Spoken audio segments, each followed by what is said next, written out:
فاذكروني أذكركم واشكروا لي ولا تكفرون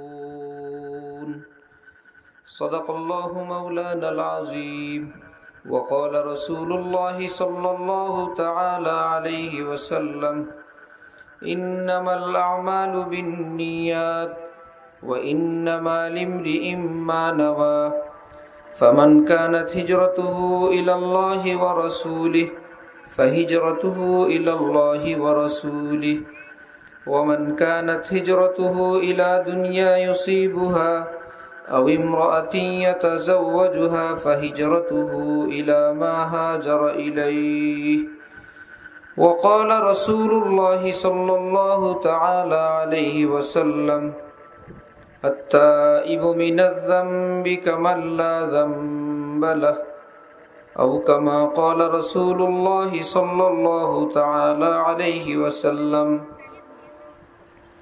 محترم حاضرین আমি আল্লাহ পাক রব্বুল আলামিনের পবিত্র কালামের এক অংশ বিশেষ তেলাওয়াত করলাম এবং হযরত রাসূল করিম সাল্লাল্লাহু আলাইহি ওয়াসাল্লামের হাদিসে পাক পাঠ করলাম।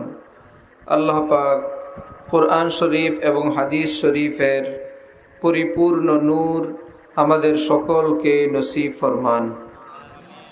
কুরআনে পাক এবং হাদিসে পাকের নূরে আমাদের জিন্দেগিকে সুন্দর করার, আলোকিত করার তৌফিক দান করেন।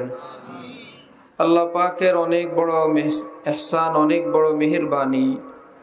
দীর্ঘ প্রায় 2 বছর পর আমাদের দেশে খোলামেলা জায়গা দ্বীনি জলসা অনুষ্ঠিত হইতেছে। আল্লাহ পাক এই পরিবেশকে দিন দিন আরো সুন্দর, আরো অনেক উন্নত বানায় দেন। উম্মতের জন্য স্বাভাবিক জীবন যাপনের ব্যবস্থা আল্লাহ পাক দান করে দেন। আমার ভাইরা, হযরত আম্বিয়ায়ে কেরাম মাসুম, ওনাদের কোনো গুনাহ নাই, নবুয়তের আগেও নাই, নবুয়তের পরেও নাই। নবীগণ ব্যতীত যত মানুষ পৃথিবীতে আছেন তাদের থেকে ভুল বিচ্যুতি, ছোট বড় গুনাহ হয়ে যাওয়া সম্ভব এবং হয়ে যায় স্বাভাবিকত, এটাই ব্যাপার। রব্বুল আলামিনের কালাম কোরআনে পাকে আল্লাহ পাক ইরশাদ করেন যে কোনো বান্দা যদি আল্লাহ পাকের কাছে তওবা করে, রব্বুল আলামিন বলেন যতবার বান্দা তওবা করে আমি আল্লাহ বান্দার প্রতি ততবার রহমত নাজিল করি। এই কথা মনে করা যে আমার এতবারের তওবা দ্বারা আল্লাহ পাক অসন্তুষ্ট হবেন, আমার তওবা ভঙ্গ হওয়ার দ্বারা এখন তিনি ক্ষিপ্ত, অসন্তুষ্ট, নারাজ হয়ে আছেন, বিষয়টা এমন না। বরং মা যেরকম নিজের সন্তানকে 1 বার 2 বার 3 বার যতবার সে পেশাব করে, পায়খানা করে, ময়লা করে, প্রতিবার সে পরিষ্কার করে, তখনও সে জানে যে কোনো মুহূর্তে বাচ্চা আবার নাপাক করবে। মা মনে মনে ভাবে আবার নাপাক করলে আমি তাকে আবার পাক পবিত্র করব, আবার সাফ করব, আবার করলে আবার সাফ করব। রব্বুল আলামিন বান্দার তওবার বরকতে বান্দাকে মাফ করে দেন, যদিও তিনি জানেন বান্দা আমার আবার গুনাহ করবে।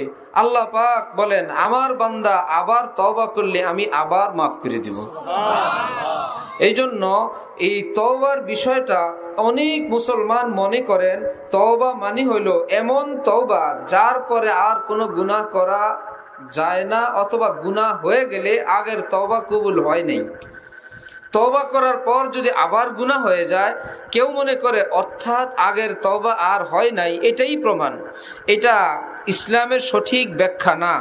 মনে করেন আমার আপনার ক্ষুধা লাগছে, আমরা খাবার খাই, খাবার খাইলে আমাদের পেট ভরলো, এই পেট ভরার পরে কি আমাদের আর ক্ষুধা লাগবে না? পরে ক্ষুধা লাগার কারণে আগের খাওয়াটা কি মিথ্যা? আগের খাওয়া, আগের পেট ভরা, সেটা নিজের জায়গায় সত্য। হ্যাঁ, সেটার অ্যাকশন শেষ হয়ে গেছে, সেটার অ্যাকশন কমে আসছে। মাইকের আওয়াজ তো আগে ভালো ছিল, একটু কমে গেছে। সে আগের খাওয়াটা শেষ হয় নাই, আগের খাওয়াটা দুর্বল হয়ে আসলে বান্দা যেরকম টের পায় যে আমার আগের খাওয়াটার শক্তি কমে গেছে, আবার খাওয়া দরকার, ঠিক বান্দা চোখের পানি দিয়ে আল্লাহ পাকের কাছে তওবা করলে অন্তর আত্মা টের পায় যে আমি ক্ষুধার্ত আত্মা, আমি আল্লাহ পাকের পক্ষ থেকে খোরাক পাইলাম। পেট যেরকম খাবার পাইলে বান্দা টের পায় আমার পেটে খাবার আছে। আল্লাহর কসম, কোন পাপিষ্ঠ বান্দা যদি তওবা করে, কান্নাকাটি করে, মাপ চায়, তার আত্মাও খবর হয়ে যায় যে দীর্ঘকালের ক্ষুধার্ত আত্মা আল্লাহ পাক তাকে খোরাক দান করছেন। সে নিজে টের পায় যায়। ঠিক এই টের পাওয়ার পর একটু তাজিগি, একটু সজীবতা, একটু সতেজতা, একটু দিনের প্রতি আবেগ আগ্রহ ভালো থাকবে। আস্তে আস্তে আস্তে আস্তে দুনিয়ার হারাম পরিবেশের কারণে আবার সেটা দুর্বল কমজোর হইতে থাকবে। মন হয় যেন আবার গুনার দিকে মন বেশি বেশি ধাবিত হয়। আমার দাদা পীর, বিশ্বের মস্ত বড় এক বুজুর্গ, তিনি বলেন, আমার ভাই গাড়ি তেল নেয়, চলতে থাকে, লাল বাতি জ্বললে আবার ফিলিং স্টেশন তালাশ করে, ফিলিং স্টেশন থেকে আবার তেল ভরে, আবার চলতে থাকে। ঠিক এমনি ভাবে রব্বুল আলামিন পৃথিবীর নিয়ম রাখছেন, বান্দারা নেক আল্লাহওয়ালা বুজুর্গানি দিন, হক্কানি আলেম, তাদের থেকে দিনের কথা শুনবে তো যেন অন্তরের আল্লাহর মহব্বতের টাঙ্কি একদম ফুল হয়ে গেল। চলো নিয়ত করে বের হইলাম, আর গুনাহ করব না, আর নামাজ ছাড়ব না, আর জুলুম অত্যাচার করব না, স্ত্রী সন্তানের উপর অত্যাচার আর করব না। বেশ কিছুদিন ভালো যাওয়ার পর আস্তে টের পায় আমার সে আগের মতন হিম্মত তো এখন আর নাই, আমি তো কমজোর দুর্বল হয়ে গেছি। সে কাল বিলম্ব না করে যদি কোনো আল্লাহওয়ালার সোহবতে আবার যায়, কিছু সময় বসে তার কথা শুনে, তার অশ্রুসিক্ত নয়ন দেখে, তার দোয়া মুনাজাত দেখে, তার বয়ান শুনে, অথবা কিছু সময় শুধু তার কাছে বসেও থাকে, কিছুক্ষণ পরেই সে অনুভব করবে, আলহামদুলিল্লাহ, যা ভুল করছি জীবনে আজকে আবার নিয়ত করলাম আর গুনাহ করব না। সুবহানাল্লাহ। আবার অনুভব করবে, আর বলবে না, আর গুনাহ করব না, আর গুনাহ করব না। এই যে বারবার সে তওবা করে আর তওবা ভঙ্গ হয়, আল্লাহ পাক কোরআনে পাকে বলেন, ইন্নাল্লাহা ইউহিব্বুত তাওয়াবিন ওয়া ইউহিব্বুল মুতাতাহহিরিন। শোনো, আমি আল্লাহ ভালোবাসি ওই সমস্ত বান্দাদেরকে যারা বারবার তওবা করে, বারবার তওবা করে, বারবার তওবা করে। এরা যেন ভয় না পায় এতবার তওবার দ্বারা আল্লাহ জানি কত অসন্তুষ্ট, বরং আল্লাহ বলেন বেশি তওবার দ্বারা আমি আল্লাহ বেশি সন্তুষ্ট। সুবহানাল্লাহ। আল্লাহ পাক বলেন, শুনো, তোমার জন্মের আগে যেরকম মা বাবা কতগুলো কাঁথা তৌলিয়া স্তূপ করে রাখেন, আমার বাবু হবে, আমার বাবু হলে পেশাব পায়খানা করবে, আমি তাকে সাফ সুতরা করব। এবং যদি কারো সন্তান না হয়, সে বড় আক্ষেপ করে, হা বাচ্চার পেশাব পায়খানা পরিষ্কার, আমার কপালে জুটলো না, আমি বুঝি পেশাব পায়খানা পরিষ্কার করতে পারলাম না, এই ভাষায়ও আমি বলতে শুনছি, হা হা আমার কপালে নাই বাচ্চাদের পেশাব পায়খানা পরিষ্কার করা। কি ব্যাপার? রব্বুল আলামিন হাদিসে কুদসিতে বলেন, এমন যদি হয় যে পৃথিবীর মানুষ কারো কোনো গুনাহ হয় না, এমনটা তো হবেই না, আল্লাহ পাক জানেন। যদি হয় যে পৃথিবীর কারো থেকে কোনো গুনাহ নাই, সব ভালো মানুষ, সব পরহেজগার, আর কারো গুনাহ না থাকার কারণে কেউ বলেও না আল্লাহ গুনাহ মাফ করেন, কারণ গুনাহই নাই, মাফ চাইবে কি? আল্লাহ বলেন, যদি এমনটা হয়ে যায়, কারো কোনো গুনাহ নাই, কারো কোনো তওবা নাই, ইস্তিগফার নাই, মাফ চাওয়াও নাই, আমি এগুলো সব মেরে ফেলবো, সব ধ্বংস করে ফেলবো। ভালো মানুষ মেরে ফেলবেন, এটা আবার কেমন কথা? এদেরকে জাহান্নামে দিবে না, দুনিয়া থেকে নিয়ে জান্নাতে পাঠিয়ে দিবেন, কিন্তু দুনিয়াতে থাকা লাগবে না, ভাগো এখান থেকে। তাহলে এমন মানুষ তৈরি করব যারা গুনাহ করতে চায় না, কিন্তু গুনাহ হয়ে যায়, চায় না গুনাহ করতে। আমরা আমাদের জামা কাপড়, যারা বড় মানুষ, আমরা কি ময়লা করতে চাই? সত্যি কথা বলেন, ময়লা করতে চাই, কিন্তু ময়লা হয় না। জীবনটাও ময়লা করতে চাই না, গুনাহ করতে চায় না, কিন্তু ময়লা হয়ে যায়, গুনাহ হয়ে যায়। হইলেই বলে আল্লাহ আপনি আমাকে মাফ করেন, আল্লাহ, তখন আল্লাহ বলেন, আমি বলবো যা মাফ করে দিলাম। সুবহানাল্লাহ। আবার ওদিক থেকে আরেকজন বলে আল্লাহ আমার গুনাহ হয়ে গেছে, আল্লাহ বলেন যা তোকেও মাফ করে দিলাম। কেন? রব্বুল আলামিন বলেন, আমি যে মাফ করতে পারি, আমি দেখাবো কেমনে, আমি যে গফফার, আমি নাম রাখছি আমার সাত্তার। সাত্তার অর্থ বান্দার গুনার উপর পর্দা দিয়ে বান্দার ইজ্জত হেফাজত করেন। বান্দা গুনাহ করে কাউকে দেখতে দেয় না, অসন্তুষ্ট বা ছেলের উপরে, মাকে বলছে তাকে খাবার দিবা না, ঘরে জায়গা দিবা না। এই মা কি আর না খাওয়ায় পারে? মা কেবল বাপকে পাহারা দেয়।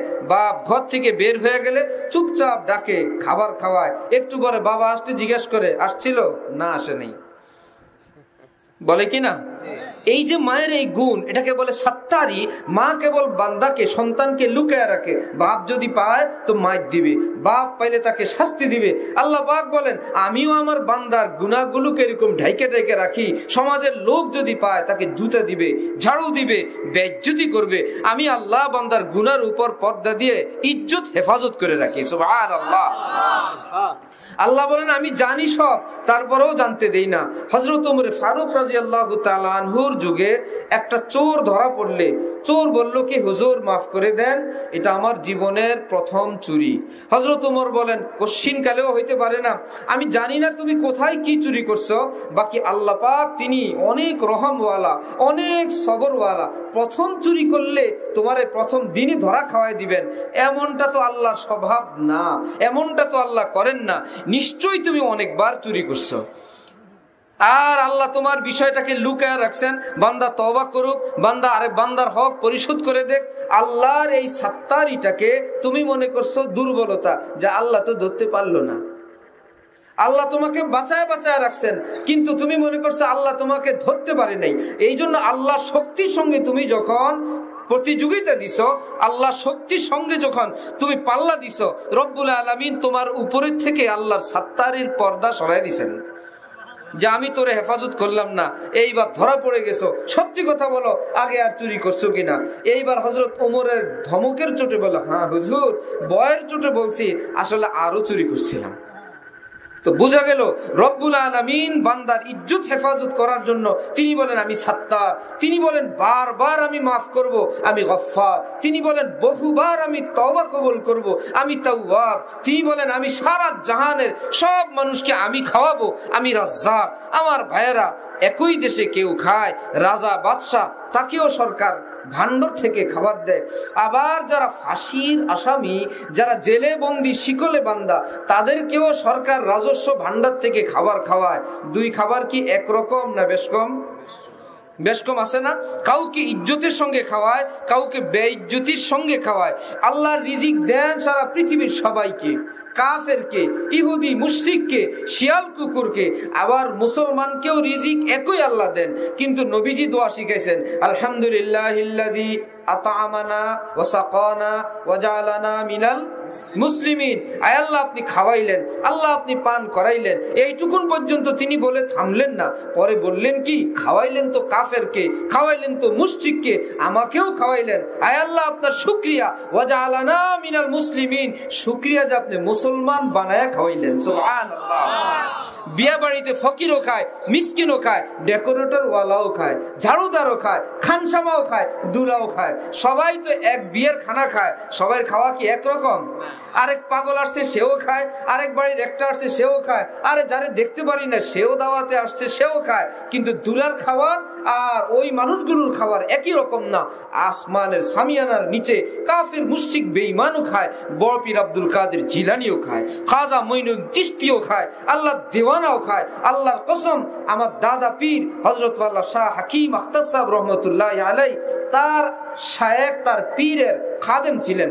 তো সেই পীর শাহ আব্দুল গনি ফুলপুরি রুটি ভর্তা খাইতেছিলেন, যে এত বড় বুজুর্গ এত নরমাল খাবার খান। খাদেম পাশ থেকে দেখে ভাবতেছিল, যাহারে সাধারণ মানুষরা কত ভালো খায়, আর আল্লাহর ওলি নরমাল খাবার খান, রুটি ভর্তা খান।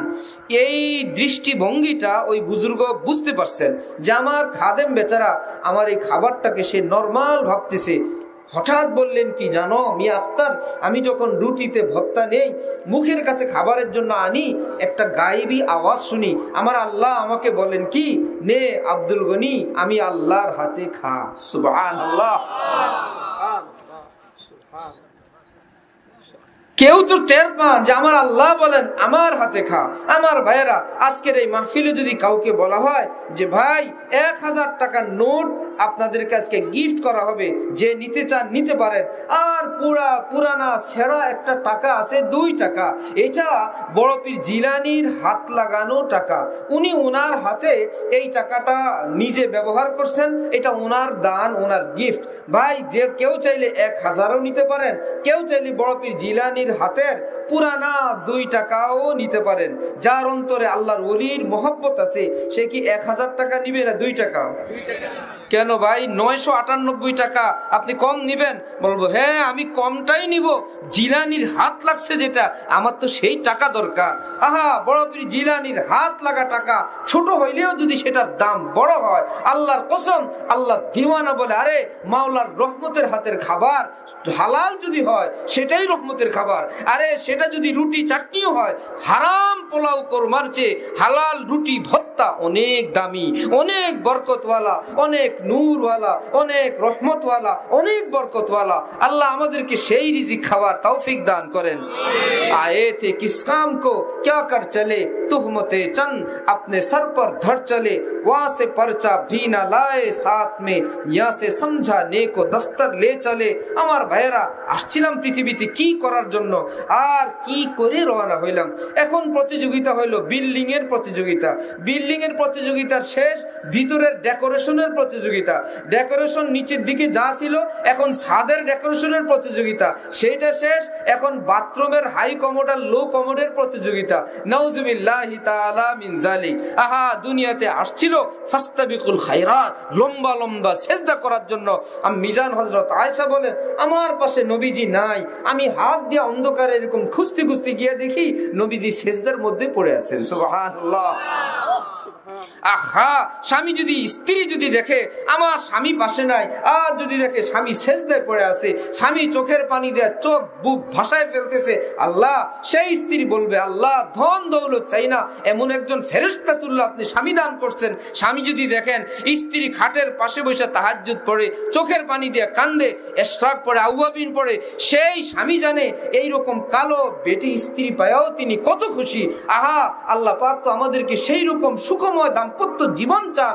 আমরা শিয়াল কুকুর হইতে চাইলে, যেহেতু দুনিয়া, তিনি হাত আটকে রাখবেন না। পা দিছেন, মসজিদেও যায়, মন্দিরেও যায়, চোখ দিছেন, মা বাবা বোন খালা ফুফু দেখা যায়, ভিন নারীও দেখা যায়। হালাল টাকা দিছেন, এই দিয়া মদও খাওয়া যায়, এই দিয়ে দুধও খাওয়া যায়। নিষেধ করবেন না আল্লাহ? আল্লাহ বলেন, আমি নিষেধ নিজের মুখে করি না, আমি আমার নবীর মুখে করাই, আমি আমার আউলিয়া ওলামা তাদের মুখে করাই। শুনো, নবী বলেন আমার কথাগুলো তিনি তার মুখে বলেন। সুবহানাল্লাহ। আলেম ওলামা কথা বলেন, আমি আল্লাহর কথাগুলো আলেমরা বলেন। আমি তোমাদেরকে পরীক্ষার হলে পাঠাইলাম। দুনিয়াটা কি পরীক্ষার হল। আবার পরীক্ষার হলে নকল বলার জন্য নবী রাসূল এবং ওলামায়ে কেরামকে পাঠিয়ে দিলাম। কোন পরীক্ষার হল আছে যেখানে মাস্টার সাহেব দাঁড়ায়া বলবেন, এই লেখেন, এই তারপরে লেখেন, এই? এটা শিশু শ্রেণীর পরীক্ষা, ঠিক না? বলবে আর লিখবে। এইরকম বলার পর শিশু না বুড়া বয়স্করা যদি লিখতে না পারে, বলেন তো এর চাইতে পড়া কোপালার কেউ আছে? যে সারা মাস সারা বছর পড়ানোর পর আবার পরীক্ষার হলের ভিতরে আইসা দাঁড়ায় দাঁড়ায় বলতে থাকবে, এই এই এই বলেন, এটা বললে পাস। লেখা আছে বাংলাদেশের রাজধানী, নিচে 4টা ঘর, ঢাকা, চট্টগ্রাম, রাজশাহী, খুলনা। শিক্ষক দাঁড়ায় বলতেছে, ঢাকার মধ্যে টিক চিহ্ন দেন, ঢাকার মধ্যে টিক চিহ্ন দেন, পাস করবেন। সেই ঢাকা টুকুনের মধ্যে যদি কেউ টিক চিহ্ন দিতে না পারে, এর চাইতে পড়া কোপালার কি আছে? এই পৃথিবীতে আসার আগে আল্লাহ পাক রূহগুলোকে একত্রিত করছেন। আমি আপনি সেখানে ছিলাম। আল্লাহ নিজের নূর দেখায় বলছেন, আলাস্তু বিরব্বিকুম, আমি কি তোমাদের রব লাগি না? আমাদের রব বলতে ভালো লাগে না? আমি আপনি আমাদের সকলের আত্মা একত্রিত হয়ে বলছিলাম, বালা কে বলছে আপনি আমাদের রব না? আপনিও আমাদের রব, আমরা আপনার বান্দা, আমরা আপনার গোলাম, আমরা আপনাকে ভালোবাসবো। আচ্ছা, আমাকে ভালোবাসতে চাও? কেমনে বাসবা? হাত নাই, পা নাই, চোখ নাই, অঙ্গ নাই, প্রত্যঙ্গ নাই, রুহের তো কিচ্ছু নাই। আল্লাহ পাক অঙ্গ প্রত্যঙ্গ দিয়ে দুনিয়াতে পাঠিয়ে দিলেন, যাও এবার ভালোবাসো। সুবহানাল্লাহ। ডিজাইন কি দিলেন, একদম আল্লাহু আকবার বলে সেজদায় লুটে পড়া যায়, আবার রুকু করা যায়, আবার দাঁড়ানো যায়। আবার বললেন দেখো আমার বন্দিগি করবা, ক্ষণে ক্ষণে তো ভিক্ষা করা লাগবে, বাটি পাইবা কই? 2 হাত একত্রিত করে বাটি বানানোর ব্যবস্থা করে দিছে। সুবহানাল্লাহ। যখন যা লাগে বাটি দিলাম, বাটি তুলবা আমি দিয়ে দিব। হযরত ওমর বলেন আল্লাহ পাকের দরবারে যদি কেউ হাত উঠায়, আল্লাহ পাক সেই হাতকে এত মর্যাদা, এত সম্মান দান করেন, 7 আসমানকে আল্লাহ পাক বলে নিচে থাকো, আমার কাছে উঠানো এই হাতকে আমার কাছে আসতে দাও। সুবহানাল্লাহ। আমার বান্দা যা বলে আমি সব কবুল করব। উদুনি আস্তাজিব লাকুম, দোয়া করো যা মন চায় আমি সব কবুল করব।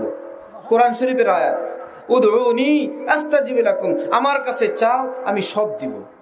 ভাই আমরা কি সব পাই দুনিয়াতে? সত্য কথা বলেন, সবকিছু কি পাই? তো আল্লাহ পাক বললেন যা চাইবা আমি সব কবুল করব। আল্লাহ বলেন আমি তো বলি নাই দিয়ে দিব।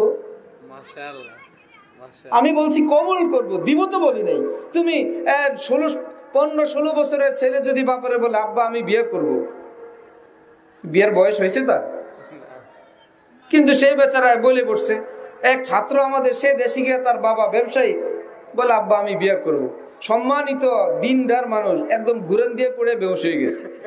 জাল্লা রে কি বলে এই ছেলে? আরে এক বড় মানুষের ছেলে, সে নিজে পছন্দ করছে।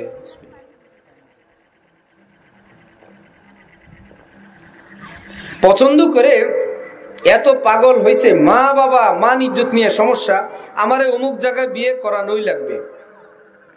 শেষে বিয়ে করাই দিছে। বিয়ের 5-7 বছর পর বর্তমানে ওই ছেলে আবার খেপা মা বাবার উপর, কেন বিয়ে করে না?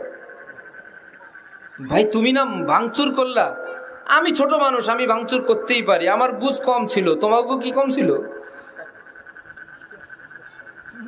হ্যাঁ আমি বুঝি নাই, তোমরাও কি বুঝো নাই? আমি বললেই করা দিবা। বুঝা গেল আমাদের সব চাওয়া ঠিক না। বুঝতেছেন? আমাদের সব চাওয়া কি না ঠিক না। এক সময় একটা চায়া বসে 16 বছরের ছেলে বাড়ি গিয়ে বলে বিয়ে করব, বাপ বেহুশ। আরেক বছরে বিয়ে করাই দিছে, এখন সে উল্টা ভাঙচুর করে, কেন বিয়ে করাইলা? আল্লাহ বলে আমি যদি বলি যে যা চাইবা, বাপরে মাইকের চেয়ে কঠিন আওয়াজ। এই বাচ্চাগুলি ওরা বড় মনে করে এখানে আওয়াজ আসে না, এখানে তো মাইক চলে। ছোট মানুষদেরকে খুব সুন্দর ভাবে। তো আল্লাহ পাক বলেন যা চাইবা আমি তাই দিয়ে দিব। আমি তো এরকম ভুল করতে পারি না। হ্যাঁ আমি যা চাইবা, আমি একটা কাজ করব, তোমাদের এই চাওয়া আমার কাছে বড় প্রিয়, বড় আদরের, বড় মায়ার। আমি চাইলে ফেরত দিতে পারি না। শোনো তোমার চাওয়াটা আমি কবুল করলাম, কিন্তু দিব এইভাবে, আজকে না কয়েকদিন পরে। সুবহানাল্লাহ। কিন্তু সেই চাওয়াটা দিব এইভাবে না, তুমি চাইলা একটা, আমি এর চাইতে ভালোটা দিব। কারেন্ট আসার আগে কুপি বাতি ছিল, চেরাগ সুন্দর জ্বলতো, ছোট বাচ্চারা ধরতে চাইতো। যারা এই দৃশ্য দেখছেন তো দেখছেন যে বাচ্চারা চেরাগ ধরতে চায়। সে কি আগুন ধরতে চায় না একটা সুন্দর জিনিস? তার দৃষ্টিতে এত সুন্দর একটা জিনিস আমি ধরবো, মা বাবা দেয় না এই বলে কি সে খুশি হয় না কান্নাকারি করে? তার দৃষ্টিতে আব্বা আম্মা দুজন বোকা, দুজন বুঝে না, এত সুন্দর আকর্ষণীয় একটা জিনিস আমাকে ধরতে দিল না। কিন্তু বাচ্চা চায় ভালো মনে করে, মা বাবা জানে যে তোমার চাওয়াটা ঠিক না, এই জন্য তোমাকে এটা ধরতে দেওয়া হবে না। কান্নাকাটি করে, একটু পরে হাতে একটা ঝুনঝুনি দিয়ে দেয়, হাতে একটা ফুল দিয়ে দেয়, হাতে অন্য কিছু দিয়ে দেয়, যে তুমি চাইলা, তোমার চাওয়াটা কবুল করলাম, যেটা চাইলা তার চাইতে আরো ভালোটা দিয়ে দিলাম। মা বাবা যেরকম এরকমটা বুদ্ধি করেন, রব্বুল আলামিন বলেন চাও তোমার মন যা চায়, তুমি তো ভালো মনে করেই চাইবা। কেউ কি বলে আল্লাহ আমাকে আপনি ফাঁসি দিয়ে দেন, আল্লাহ আমার জাহান্নামে নেন?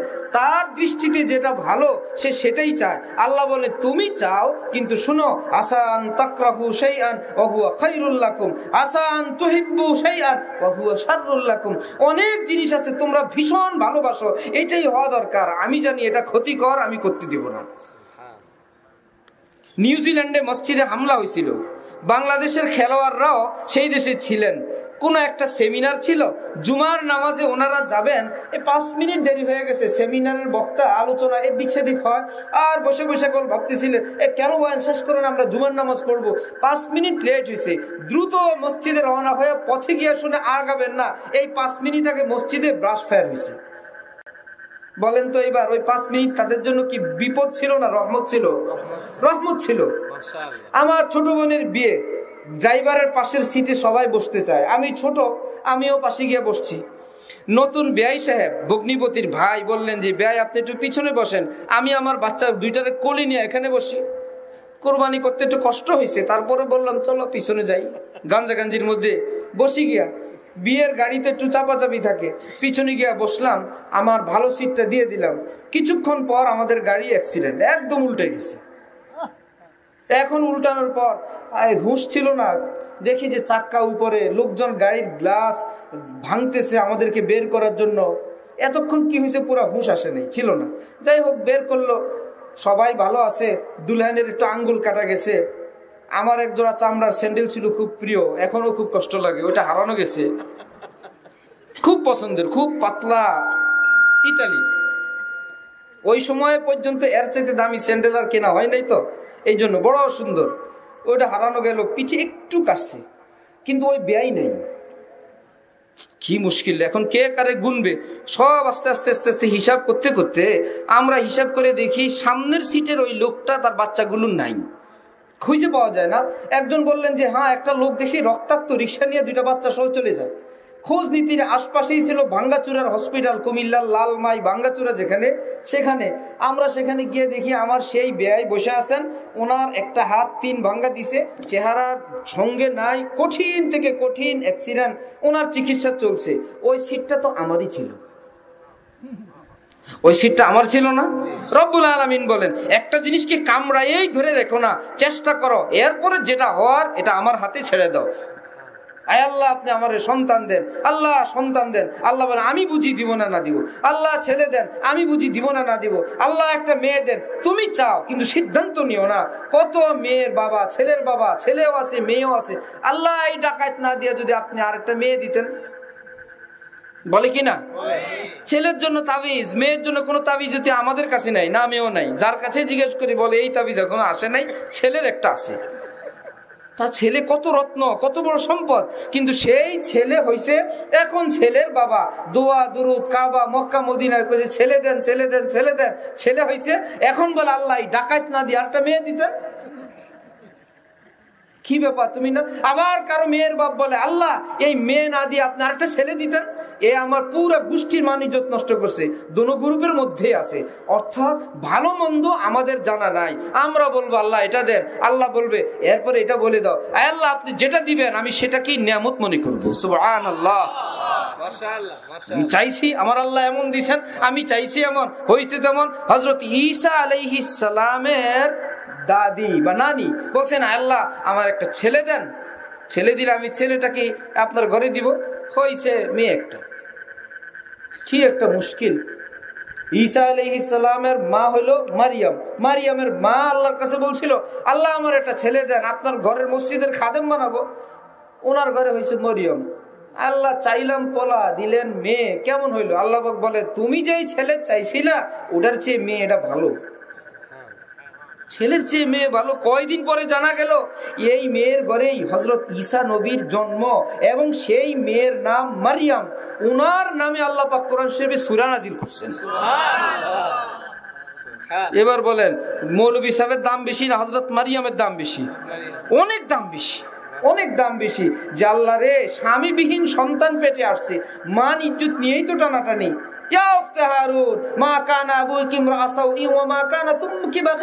সবাই বলতেছে আরে এই মেয়ে তোমার কি হইলো, তোমার গোষ্ঠী গেতি তো ভালোই ছিল, বিয়া নাই শাদী নাই, একটা ছেলে হইলো কোত্থেকে? উনি বলে আহা এই দিন আসার আগে আমার একটা মৃত্যুই হয়ে যেত, পেটের ব্যথা উঠছে। একদম দূরে এক জায়গায় গেছে, খেজুর গাছের সঙ্গে হেলান দিয়ে আসেন। কিছুক্ষণ পরেই রব্বুল আলামিন ওনার গলে ছেলে দিলেন, হযরতে ঈসা।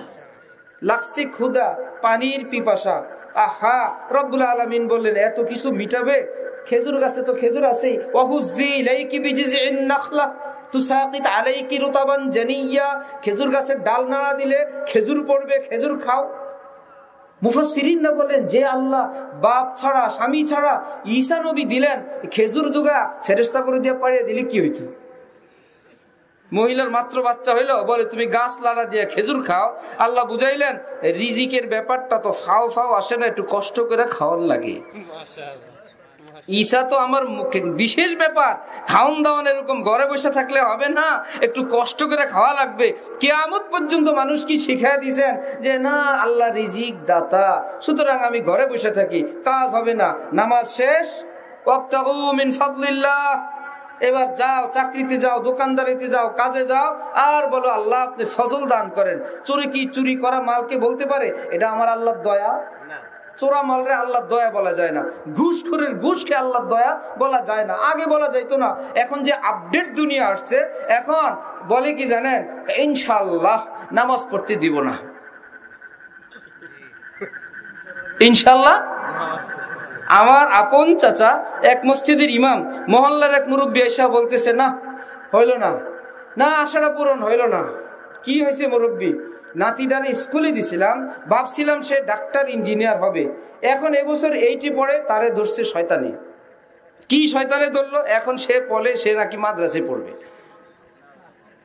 শয়তানি কি নাতিরে ধরছে না দাদারে ধরছে? দাদারে ধরছে। দাদা বলে নাতিরই শয়তানে ধরছে, শয়তানে ধরে এখন নাতি আর স্কুলে পড়বে না, এখন কোথায় পড়বে? মাদ্রাসায় পড়বে। এইরকম একটা ভালো কথা রে শয়তান দাদা বলার সময় বলে কি শয়তানে ধরছে নাতিরে, এইরকম দাদা সমাজে আছে না নাই? আছে। ধরছে নিজেরে শয়তান, এই শয়তান আরেকজনের বুতের উপর চাপায়। হারাম কাজে বিসমিল্লাহ বলা কি নাই? জায়েজ নাই। হারাম কাজে ইনশাআল্লাহ বলা জায়েজ নাই, বরং কাফের হয়ে যাওয়ার আশঙ্কা। হারাম কাজে যদি কেউ বিসমিল্লাহ বলে ইনশাআল্লাহ বলে, বেঈমান হয়ে যাওয়ার আশঙ্কা। কিন্তু হারাম কাজ করলে বেঈমান হবে না, চুরি করলে কাফের হয় না, নামাজ বাদ দিলে মুশরিক হয় না, বেনামাজি চোর গুন্ডা সমাজে অভাব নাই, কিন্তু বেঈমান না। কিন্তু যদি বলে যে না এই চুরি করা হালাল, নামাজ বর্জন করা জায়েজ, অমুক হারাম, মদ খাওয়া হালাল, এইরকম একটা পয়েন্টে যদি উল্টে দেয়, সঙ্গে সঙ্গে বেঈমান, সঙ্গে সঙ্গে কাফের। মানতে হবে ইসলাম ইসলাম, আমি মানতে পারি না, এটা অনেক ভালো, এইটুকুন শরীয়ত, কিন্তু আমি মানতে পারি না, এইটা ভালো। কিন্তু যদি মানে অনেক, এক দুইটা পয়েন্টে গিয়ে বলি আধুনিক পৃথিবীতে পর্দা পশিদা এইটা তো আমার বুঝে আসে না, আল্লাহর উচিত এটাকে বন্ধ করে দাও। যারা আল্লাহকে ধন্যবাদ দেয় তারা বলে আল্লাহর উচিত। থাকে তো কাফের মুশরিকদের সঙ্গে, ইহুদিদের সঙ্গে, তারা প্রতি বছর ধর্মের কিতাব পাল্টায়, বসে বসে মিটিং করে বলে না এটা চলবে না, এটা একটু চেঞ্জ করো। আসমানি কিতাবরে শুধু জমিনের কিতাব বানায় নাই, পাতালের কিতাব বানায় ফেলছে। ছিল কি আসমানি কিতাব, সেটারে নিজেরা কাটতে ছাড়তে কাটতে কাটতে কাটতে কাটতে এখন আর জমিনের কিতাব না, এখন পাতালের কিতাব হয়ে গেছে। সব নিজেদের মন মতন। ধর্ম হইল সবাই পরামর্শ করে ধর্মের কিতাবে লেখে তারপরে সেটা আমল করে। যদি দেখে এর মধ্যে একটু কষ্ট, আবার এর মধ্যে আরেকটু কমায়, আবার পরের বছর দেখে আরেকটু কষ্ট, আবার কমায়। এটাকে আসমানি কিতাব। কোরআন শরীফের ব্যাপারে রব্বুল আলামিন বলেন এখানে কারো হাত দেওয়ার, এখানে কারো লোকমা দেওয়ার, এখানে কোনো ধরনের সংশোধনী করার পারমিশন কিয়ামত পর্যন্ত দেই নাই, আমি নাজিল করলাম, আমি হেফাজত করবো। সুবহানাল্লাহ। যাই হোক নাই হোক, গলত কাজে কি করা যাবে না? ইনশাআল্লাহ বলা যাবে না, হারাম কাজেও ইনশাআল্লাহ বলা যাবে না। কিন্তু সমাজের পরিস্থিতি এখন এমন কঠিন ভাবে পরিবর্তন, এখন হারাম কাজেও কি বলে? ইনশাআল্লাহ বলে। নাজায়েজ কাজেও ইনশাআল্লাহ বলে। কারণ মুসলমান। এই জন্য সৌদি আরবে একবার একটু স্বর্ণ নিয়ে গেছিলাম যে পুরানটা বিক্রি করব, নতুন কিছু কিনবো। আংটি কিনা নিলাম, ঢাকার স্বর্ণ। ওই বেচারা একটা ছুরি দেয়া কেচির মতন আমার আংটির নিচের অংশটা কাটলো, কাইটা এক পাশে ফেলা দিল, উপরের অংশটা রাখলো, বললেন হাজার যাহাব ও হাজা খারবান।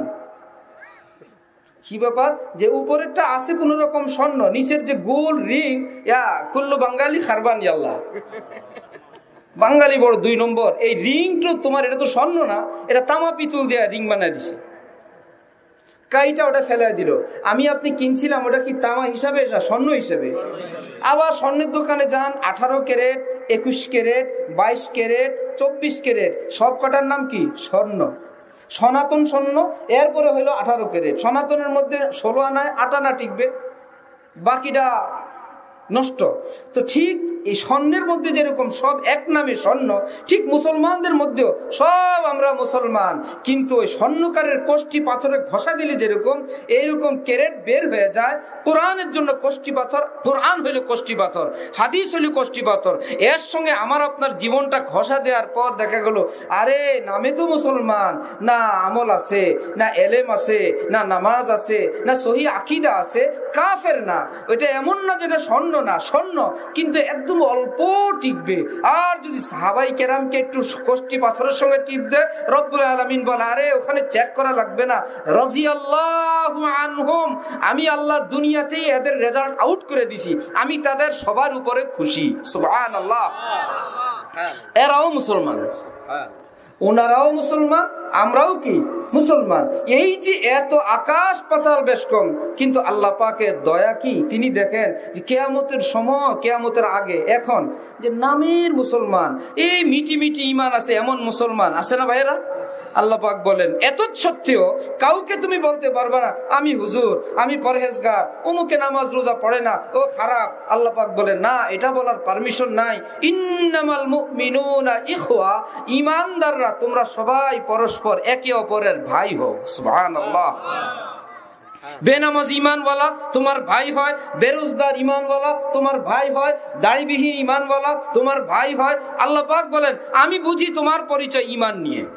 এই জন্য আমার ভাইয়েরা, সারা দেশে আমরা যেখানেই যাই দেখি যে মুসলমানদের মধ্যে অসংখ্য দল। এত শহরের আশপাশ গেলে এরকম করে হুজুরের মাথা থেকে পা পর্যন্ত দেখে টুপি কোন তরিকার, জামা কোন তরিকার, পাগড়ি কোন তরিকার। এক গ্রুপ আছে ওয়াজে বসে বসে না আজকে তো হুজুর অমুক কথাটা বললো না। বলেন তো হুজুরের ওয়াজের মধ্যে বলা ইসলামের কথা বেশি বলে না বেশি থাকে? বেশি বাকি থাকে। পুরা ইসলামে তো বাকি, একদিনের অল্প একটু ওয়াজের মধ্যে কয়টা কথা বলে, পুরা ইসলামে তো থেকে গেল। কেউ যদি নিজের চয়েস নিয়ে বসে থাকে, অমুক কথাটা তো বললো না, সবাই যদি বসে থাকে দেখবে যে আরেকজন বলবে আরে অমুকটা তো বলে নাই, আরেকজন বলবে হ্যাঁ এটাও তো বলে নাই। এটা কি আদব? আরে ভাই বলে নাই কি সেটা বাদ দাও, যেগুলো বলছে এখানে ইসলামের খেলাফ কিছু বলছে কিনা সেটা দেখো। বলে নাই কি কি, হ্যাঁ যার মাথায় তবলিগ, তবলিগ বললো না, যার মাথায় জেহাদ, জেহাদ বললো না, যার মাথায় পীর মুরিদি সেটা বললো না, যার মাথায় একটু গরম গরম ভাব, গরম গরম কোনো ওয়াজ করলো না। আরে ভাই নিজের পছন্দ নিয়ে বসা এটা আদব না। আদব হইলো এই যেটা বলা হইলো এর মধ্যে আমার জন্য কিছু হাসিল করার কিছু আছে কিনা, আমি মুসলমানদেরকে ভালোবাসা শিখলাম কিনা, আমি আমার স্ত্রী সন্তান থেকে জুলুম করা থেকে বিরত হওয়া শিখলাম কিনা, আমি আমার নিজের ভুল জীবনে ঘুম থেকে ভাঙ্গা উঠলাম কিনা, শিখলাম কিনা। হ্যাঁ জীবনের অনেক সামান্ত পাওয়া গেছে, শুকরিয়া আদায় করা চাই। আল্লাহ পাক আমাদের সবাইকে তৌফিক দান করেন। আমরা রুহের জগতে ছিলাম, মনে আছে? আল্লাহ পাক বলছেন আমারে ভালোবাসবা, বললাম ভালোবাসবো। আচ্ছা যাও, হাত পা দিলাম, দুনিয়া পাঠায় দিলাম। দুনিয়াতে আসার পর পর বললেন এই মুসলমান যদি হয় কানে কানে আল্লাহু আকবার বলে দাও, কারণ এখানে ভ্যারাইটিস পৃথিবী, অনেক ধরনের ব্যাপার সেপার আছে। কানে কানে বলো আল্লাহু আকবার। ওই যে আল্লাহরে দেখে আসছিলা, এই দুনিয়াতে ওই কথা মনে রাখবা, আল্লাহর চাইতে বড় আর কেউ নাই। সুবহানাল্লাহ। আল্লাহই বড়, আল্লাহই বড়। হ্যাঁ আল্লাহু আকবার বলছে, তারপরে বলো সবার আগে কালিমা শেখাও, লা ইলাহা ইল্লাল্লাহ মুহাম্মাদুর রাসূলুল্লাহ। বাচ্চা ভাঙ্গা ভাঙ্গা শব্দে এইবার বাপ মা নামাজ পড়ে, বাচ্চাও পাশে সেজদা করে, মা হিজাব পরে, ছোট্ট মেয়ে বাবু সেও হিজাব পরে, বাবা টুপি পরে, ছেলেও টুপি পরে। শিখিয়ে দেওয়া লাগে না, নিজে নিজেই শিখে। আর যদি দেখে না বাপ স্টাইল করে, ছেলে এর চাইতে বড় স্টাইল করে, যদি দেখে মা স্টাইল করে, ছেলে মেয়ে আরো স্টাইল করে। এই জন্য কে কি শিখাবেন, নবী বলেন তুমি তোমার আমল আখলাক চরিত্র দ্বারা সিদ্ধান্ত নাও তোমার সন্তানকে তুমি কি শিখাবা। এইবার বাচ্চা বড় হওয়া শুরু হলো, আল্লাহ পাক বলেন তোমার উপর দিন শিখা ফরজ, তোমার সন্তানকেও দিন শিখানো ফরজ।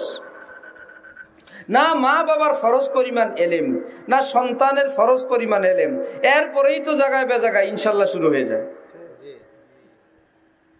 কি ভাইরা, আমি এই জন্য একটা গল্প বলি যে আমাদের সমাজের সর্বস্তরে কষ্ট, পেরেশানির, অশান্তির, কয়টা বাজে 11:30 শেষ করে দিয়েছি। বিসমিল্লাহ নেন। এক লোক পানির মধ্যে ঝড়ের মধ্যে পড়ে সাগরে পড়ে গেছে, হাবুডুবু খায় আর বলে কি, আল্লাহ যদি তুমি এই ঢেউ থেকে আমারে বাঁচাও 1000 লোকের বিরিয়ানি খাওয়াবো। ঢেউ একটা আইসা এই বেটারে এক বাড়ির চোটে কিনারে নিয়ে গেছে তীরে, এখন অল্প পানিতে দাঁড়ায় গেছে। এইবার হাটে আর বলে কিসের বিরিয়ানি?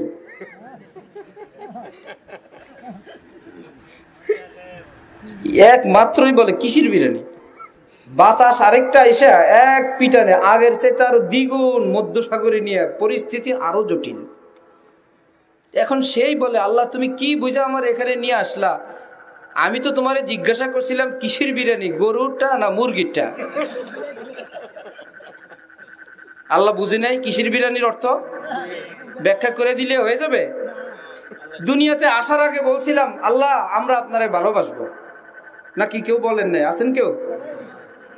কেউ নাই যে বলে নাই আল্লাহ পাঠান, একদম ভালোবাসবো। আসার পর বেটা হয়ে গেছে, হাত পা অঙ্গ প্রত্যঙ্গ দেখি মাশাল্লাহ, যেদিক যায় যায় তো মাশাল্লাহ, ঠ্যাং তো মন্দিরেও যায়, মসজিদেও যায়, চোখ ভালো দিকেও যায়, মন্দ দিকেও যায়, হালালও কামান যায়, হারামও কামান যায়। কিসের ইসলাম? কিসের কোরআন হাদিস? কিসের হুজুরগিরি? রব্বুল আলামিন বলেন মান আরাযা আন যিকরি ফাইন্না লাহু মাঈশাতান যানকা। ও তো মধ্য সাগরে গেছে, ওকে দেখা যায় তোর জীবন জাহান্নামের আগুনে হাবুডুবু খাবে, কেউ টের না পাইলে তুমি টের পাও। নিজেই বলে হুজুর ঘরে শান্তি নেই, হুজুর দিলের ভিতরে শান্তি নেই, হুজুর নামাজ রোজায় মন বসে না, হুজুর মন চায় ফাঁসি দিয়ে মরে যায়, হুজুর দুনিয়া যে কি অবস্থা, কি ব্যাপার? কোন আল্লাহর ওলি বড় পীর জিলানী তো ফাঁসি দিয়ে মরে নাই, কোন খাজা মঈনুদ্দিন চিশতিও ফাঁসি দেয় নাই, বরং তারা বলে আল্লাহ আরো বেঁচে থাকতে চাই, দুনিয়াতে তো দ্বিতীয়বার আর আসা যাবে না, গেলে তো গেলাম, আল্লাহ হারাম দুনিয়ার ভিতরে আমি সেজদা করব, আপনি দেখবেন এটা আমার বড় ভালো লাগে। সুবহানাল্লাহ। বেনামাজির মধ্যে আমি নামাজ পড়বো, এটা আমার ভালো লাগে, বেপরদার মাঝে আমি পর্দা করব, হে আল্লাহ আমার এটা ভালো লাগে। আহা, রব্বুল আলামিন নিজের অঙ্গ প্রত্যঙ্গ দিলেন আল্লাহকে ভালোবাসার জন্য, এত সুন্দর জিহ্বা দিলেন, চতুর্দিকে দুশ্মন দাঁত, মধ্যখানে নরম একটা জিহ্বা, এই দুশ্মনের মধ্যে সে চলাফেরা করে, কাটে না। দাঁত কি অল্প স্বল্প শক্ত জিনিস? আস্ত হাড্ডি চুরমার করে ফেলে। এই দুশ্মনের মধ্যে জিহ্বা বেচারা খেলাধুলা করে। আল্লাহ পাক বলেন এই পলিসি এবং এই বুদ্ধি তো আমি শিখিয়ে দিলাম। সুবহানাল্লাহ। এই দুইটা ঠোঁট তো আমি দিলাম। আলাম নাজআল লাহু আইনাইন ওয়া লিসানান ওয়া শাফাতাইন, ওর দুইটা চোখ আমি দেই নাই? এই সুন্দর ঠোঁট দুইটা আমি দেই নাই? এই জিহ্বাটা আমি দেই নাই আমাকে ডাকার জন্য? বুঝা গেল আল্লাহ ওই যে ওয়াদা নিয়ে দিছিলেন এখানে এসে সব ভুলে গেছে, মনে করে আমি বেটা হয়ে গেছি। বেটা হয় নাই, যে বেটাগিরি দেখায় তাকে জিজ্ঞাসা করেন, সে বলবো হুজুর 3 দিন ধরে বউ খুঁজে পাই না। হুজুর কি বলবো, ছেলে বিয়ে করে নাই, মেয়ে একটা নিয়ে ঘরের মধ্যে এসে থাকে, কথা বললে আমগো দুজনে বাইর করে দিব। হুজুর মেয়ে একটা ভার্সিটিতে পড়ায়, কলেজে পড়ায়, অমুকখানে পড়ায়, এত ছেলেদের সঙ্গে কোথায় ঘুরতে চলে যায়, কিছুই বলার নাই। নিজের ঘরে নিজে বন্দী, অসভ্য সন্তানের কাছে, অসৎ স্ত্রীর কাছে। এই লোকের জাহান্নাম কি ধার করা লাগবে না? সে জাহান্নামে আছে। ওই যে বলছিল কিসের বিরানি, সেটা শাস্তি।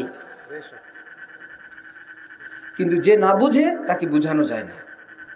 মানুষ যখন কষ্টে অভ্যস্ত হয়ে যায় সুখ ভুলে যায়, সুখ যে পৃথিবীতে কি সেটাও বলে যায়।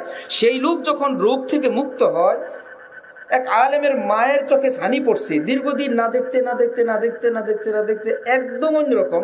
এখন চোখের ছানি অপারেশনের পর বেশ কয়েক বছর পর নিজের মাথার কাছে ছেলেকে দেখা বলে, মাহমুদ তুমি তো বুড়া হয়ে গেছো। কতদিন ছেলেকে দেখে নাই, ওই চোখের ছানি অপারেশন করার পর হঠাৎ করে নিজের সন্তানকে দেখছে।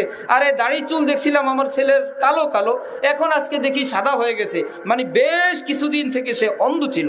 ঠিক গুনার পর্দা পড়তে পড়তে পড়তে পড়তে জীবনে যে শান্তি কি জিনিস আমরা ভুলে গেছি। আমার ভাই, কেউ যদি শান্তি চায় এই পৃথিবীতে, এই আজকের এই ছোট্ট মাহফিল থেকে, জলসা থেকে আমরা যদি হিম্মত করি, ছোট্ট একটা আমল, আজকে রাতে ঘুমানোর আগে বালিশে মাথা রেখে আল্লাহর কাছে কেবল বলবো, আল্লাহ আজকে পর্যন্ত জীবনের যত গুনাহ আমাকে মাফ করে দেন। না হাত উঠানো লাগবে, না দোয়া মুনাজাত করা লাগবে, না কেবলামুখী হওয়া লাগবে, না উজুল গোসল করা লাগবে, না পাক পবিত্র বিছানা লাগবে। আপনি যেভাবে ঘুমান সেভাবেই। অন্যদিন ঘুমায় যাইতেন মোবাইল দেখতে দেখতে, আজকে মোবাইলটা হাতে না নিয়া একটু অন্তরের চোখে আল্লাহকে বলে, আল্লাহ আজকে মৃত্যু হইলে তো আমার জাহান্নাম ছাড়া কোনো ঠিকানা নাই, আল্লাহ আমি আপনার কাছে মাপ চাই, আল্লাহ আপনি আমাকে মাফ করে দেন। একটু মন জগতে চুপচাপ দুর্বল ভাষায় বলতে বলতে ঘুমায় যান। আল্লাহর কসম করে বলছি, সারা জীবন ঘুম থেকে উঠছেন, আগামীকাল সকালেও ঘুম থেকে উঠবেন, উঠলে দেখবেন আল্লাহ পাক আপনাকে একটা নতুন পৃথিবী দান করবেন,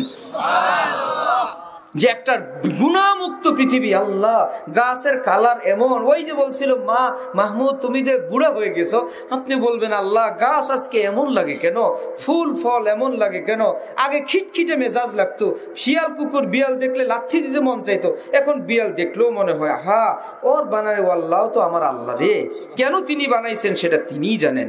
আহা কুকুরকে আমার আল্লাহ বানাইছেন, এত রঙের ফুল ফল কেন বানাইলেন, এত কারিশমা মাওলার তিনিই জানেন। সকালবেলা আপনার ভিন্ন রকম কাটবে, আবার কালকে রাত্রে তওবা করেন, আল্লাহ আজকেও তো গুনাহ হয়ে গেছে, আল্লাহ আজকে পর্যন্ত মাফ করেন, আল্লাহ কালকে ভালো হয়ে যাব। দেখবেন আবার নতুন জীবন, আবার নতুন সুখের জীবন। আস্তে আস্তে আস্তে আস্তে আস্তে আল্লাহ পাক আপনাকে এমন এক সুন্দর জীবন দান করবেন, গুনাহ মুক্ত।